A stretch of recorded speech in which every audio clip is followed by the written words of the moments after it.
Nama saya Rika Permatasari, NPM 1651266. Di sini saya akan mempresentasikan skripsi saya dari bab 1 sampai dengan bab 3 sebagai proyek UTS seminar hukum yang diajarkan oleh Miss Winsarlitan SHMH. Skripsi saya yang berjudul Tindakan Hukum untuk Pedagang dan Pengusaha yang Menjual Rokok kepada Anak di Kota Batam. Dan dosen pembimbing saya juga dengan Miss Winsarlitan SHMH. Di bab 1 pendahuluan ini di latar belakang, di mana seperti kita ketahui di luar sana masih banyak anak-anak dengan bebas melakukan transaksi jual beli rokok seperti di supermarket, toko grosir, dan warung-warung kecil di pinggiran jalan. Yang mungkin para pedagang beranggapan mereka membeli rokok atas suruh dari orang tua mereka ataupun kerabat dekat mereka. Di mana di dalam hal transaksi ini, dalam tindakan ini, Peraturan Pemerintahan Nomor 109 Tahun 2012 tentang pengamanan bahan yang mengandung zat adiktif berupa produk tembakau bagi kesehatan, yang dimana di pasal 46 menegaskan bahwa setiap orang dilarang menyuruh atau untuk menjual, membeli atau mengonsumsi produk tembakau kepada anak. Nah, di mana menurut saya peraturan pemerintahan ini belumlah berjalan dengan efektif. Di mana menurut riset dari atau pendataan dari Kementerian Kesehatan, perokok terhadap anak dari usia 10 sampai dengan 18 tahun setiap tahunnya naik hingga 1,9%. Yang dimana ini bukanlah angka yang kecil. Seperti kita ketahui, di dalam satu batang rokok mengandung 400 zat berbahaya yang bisa merusak organ atau mengganggu perkembangan dari anak tersebut. Dan di sini saya ingin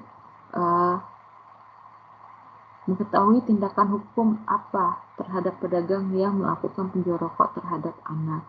Yang dimana rumusan permasalahan saya adalah yang pertama itu adalah bagaimana tindakan atau hukuman bagi pedagang-pedagang yang menjual rokok kepada anak. Yang kedua itu adalah bagaimana menindaklanjuti hal ini agar tidak terjadi penjualan atau penggunaan rokok terhadap anak.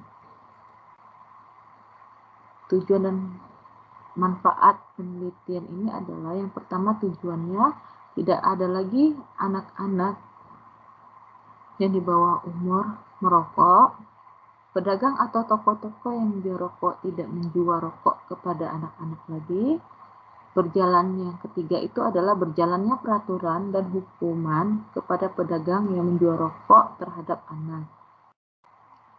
Dan manfaat dari penelitian ini adalah berkurangnya angka minat rokok terhadap anak. Yang kedua adalah penjual dan orang tua tidak akan menjual dan menyuruh anak mereka untuk melakukan transaksi jual beli rokok. Yang ketiga itu peraturan berjalan dan melindungi generasi bangsa.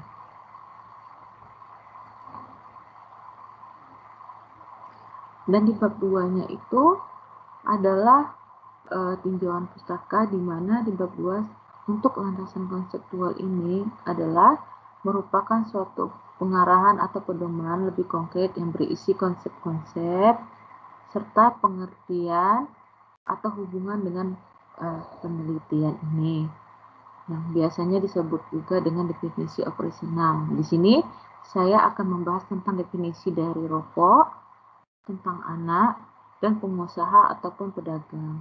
Dan untuk landasan yuridis ini adalah hukum yang mengatur yang berhubungan dengan objek penelitian saya ini adalah Undang-Undang 1945, Undang-Undang Nomor 35 Tahun 2014 tentang Perlindungan Anak. Yang ketiga itu adalah PP Peraturan Pemerintah 109 Tahun 2012 tentang pengamanan bahan yang mengandung zat adiktif berupa tembakau bagi kesehatan.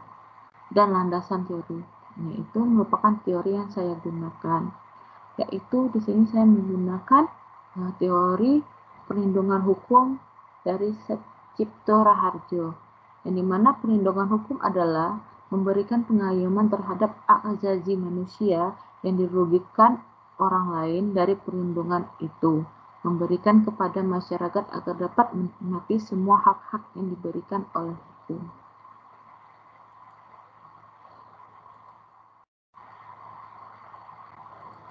Dan di bab 3-nya ini adalah metode penelitian. Di sini saya akan menjelaskan beberapa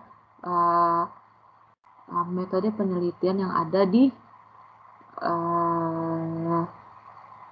yang saya ketahui, yaitu adalah penelitian terapan, penelitian korelasional, penelitian kausal komparatif, dan penelitian deskriptif. Nah, yang dimana dalam penelitian ini saya menggunakan penelitian deskriptif, yang dimana menurut saya pengumpulan data menggunakan deskriptif ini lebih akurat mengenai fakta-fakta spesifik populasi atau di daerah tertentu.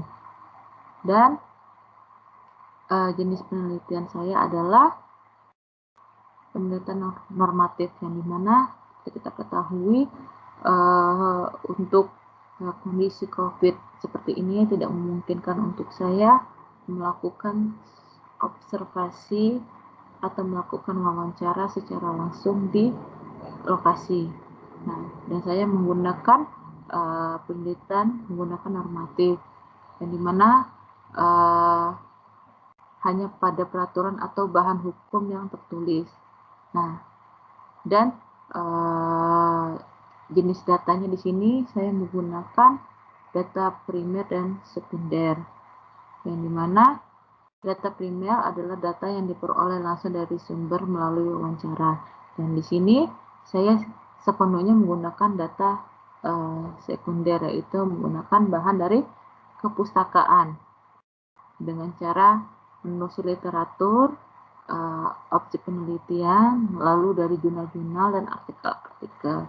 Dan untuk sebagai penunjang saya menggunakan data primer dengan melakukan wawancara mungkin melalui Zoom atau WhatsApp dengan pihak kepolisian dan